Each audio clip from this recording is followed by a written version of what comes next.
Hi fellow Daisians! Welcome to my welcome to my vlog. I am Rexa Lorente and I am from grade 8 Macarios. And in this vlog, I will interview my family members about their past experiences. Because syempre curious ako. And I want to know kung ano yung perspective nila sa buhay nung hindi pa nila nakikilala si Lord. And as their daughter, their grandchild, I want to know about them more.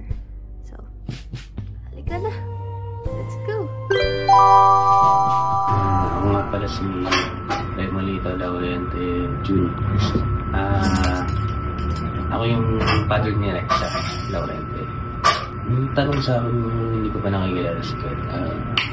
Ang buhay ko is happy-go-lucky. Yung tipong wala akong iniisip. Wala akong iniisip na may consequence ba itong gagawin ko or may masasaktan ba akong tao. Basta yun lang, ginagawa ko iniisip. Pero nung nakalala ko si Kat, nagkaroon ng direction yung sa tulong ng babaeng pinakasalam ko na asawa ko. Mas stable yung pag-iisip ko na kung ano mga gagawin mo sa buhay, priority ko. Hello, good evening. My name is Cristina Laurente and I'm one of the mom of Rexa Laurente. In my own perspective, way back on my college days, nung hindi ko pa kilala si Lord, hindi ko kino-consider yung mga feelings ng ibang tao. Gagawin ko yung mga gusto kong gawin. Hindi ako nakikinig sa parents ko. But,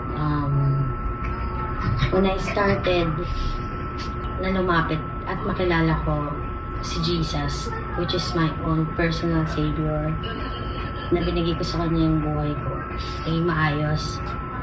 From darkness to light, naging maayos yung buhay ko, naging maayos yung pakisama ko sa pamilya ko, and yung takbo ng buhay ko, naging mas more on, sumunod sa kanya. Alam ko na yung tama at saka mali. Magiging maayos yung buhay mo pag nag-follow ka sa Panginoon. Yan lang. Thank you. Ako pala yung lola ni Rexa, si Grace. Una sa lahat, nagpapasalamat ako dahil itong apo ko. I-interview niya ako regarding sa mga Pasko. Hindi ko pa noon nakakilala sa Lord. Struggle ang buhay ko. Pero nagbago ang lahat nung ako'y nakakilala sa Panginoon, Ama sa Langit. Dahil binago niya ako at nagkaroon ako ng control sa aking mga pananalita sa aking kapwa. Minsan, dati hindi pa ako nakakilala, basta lang ako nagbibitiw ng salita hindi maganda sa aking kapwa. Pero nung nasa aking buhay na si Lord, natuto na ako magkaroon ng patience sa buhay ko. Nagkaroon ako ng control sa pananalita ko sa aking kapwa na hindi makakasakit. At natuto na rin ako na mag-share ng mga banal na salita ng Panginoon Lord sa aking mga pamilya, sa lahat sa mga anak ko, sa aking mga apo, at saka sa aking mga kaibigan. Papasalamat ako dahil maraming pagbabagong nangyari sa aking buhay. At dahil dyan, nagpapasalamat ako dahil nakilala ko ang Panginoon Ama sa Langit. Hallelujah! To God be the glory. Amen and amen and amen.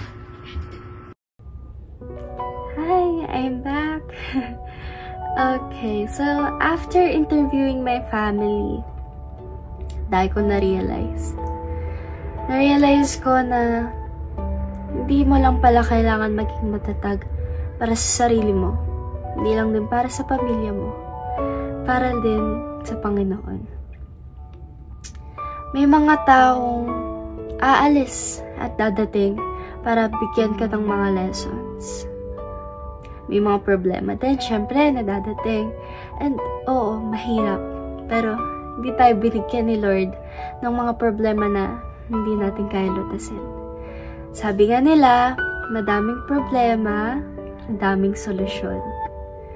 And, may mga nagagawa tayong that we deeply regret na nakaukit pa rin sa puso natin. Pero, we have to realize that yung mga pangyayari na yun yung tumulong sa atin na mag-grow, na sabi mo na lang na nalagpasan ko yun, na kaya ko yun, kinaya ko yun. We really have to be strong for ourselves, for our family, and for the Lord. Malayo ka na, malayo ka pa.